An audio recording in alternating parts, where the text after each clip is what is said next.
വണ്ടി ചാട്ടാക്കി ഇറങ്ങാൻ പോയപ്പോഴോട്ടെ നമ്മൾ കണ്ട ടയറിൻ്റെ അവസ്ഥ വളരെ പരിതാപകരമായി കിടന്നത്.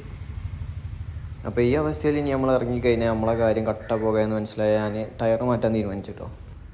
അങ്ങനെ നട്ടുവച്ച ടൈമിലോട്ട് നമ്മൾ വണ്ടി എടുത്ത് ഇറങ്ങാൻ പോകുന്നത്. അപ്പം സൺഗ്ലാസ് മസ്റ്റാണല്ലോ, അല്ലാണ്ട് പുറത്തിറങ്ങി കഴിഞ്ഞാൽ കണ്ണ് പോകുന്നില്ലെങ്കിൽ നമ്മൾ സൺഗ്ലാസ് വെച്ചിട്ടാണ് പോകുന്നത്. ഇപ്പോഴത്തെ ഒരു കാലാവസ്ഥയ്ക്ക് വളരെ നല്ലതാണ്. ചെക്കൻ്റെ വക ഗൾഫിൽ നിന്ന് വന്നാണ്ട് ഇമ്പരി എനിക്കിട്ടോ. എനിക്കല്ലത്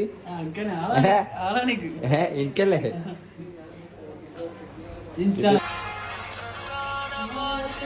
സംഭവം എന്താന്ന് വെച്ചാല് അവൻ ചെയ്യാൻ വെച്ച റീലാട്ടത്.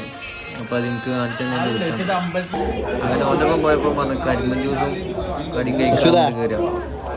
അങ്ങനെ കരിമ്പൻ ജ്യൂസ് കഴിച്ചത്. അങ്ങനെ കരിമ്പൻ ജ്യൂസും കടിയും കഴിച്ചതിന് ശേഷം ഞങ്ങൾ അവിടെ നിന്ന് ഇറങ്ങി. അങ്ങനെ അവനോട് ഗുഡ് ബൈ പറഞ്ഞത് നേരെ പോയത് കാവനൂര് ഞങ്ങൾ ചെക്കൻ്റെ ഓഫീസിലാണ്. അവിടെ പോയപ്പോൾ ഒരു മൂവി ഇട്ട് കണ്ടാണ് കുറച്ച് നേരം കൊണ്ടുപോയിട്ടുണ്ട്. പിന്നെ അവിടുന്ന് നേരെ പോയത് ടയർ മാറ്റാൻ കേട്ടോ. അങ്ങനെ നമ്മളൊരു അടിപൊളി ടയർ അപ്പോളോൻ്റെ ടയറാട്ടോ കൊണ്ടിട്ട് നമ്മൾ ടയർ മാറ്റാൻ വന്നത് കാവനൂരിലെ ഷോപ്പിൽ കേട്ടോ. ഈ ഒരു അവസ്ഥയിൽ ഇനി കിട്ടില്ല എന്ന് മനസ്സിലാക്കിയാണ് കേട്ടോ അത് മാറ്റാൻ വന്നത്. അങ്ങനെ ആ ടയർ ഇട്ടതിൻ്റെ ശേഷം നേരെ ഫ്രണ്ടിനും കൊണ്ട് ചായ അടിച്ചാൻ പോയിട്ടോ.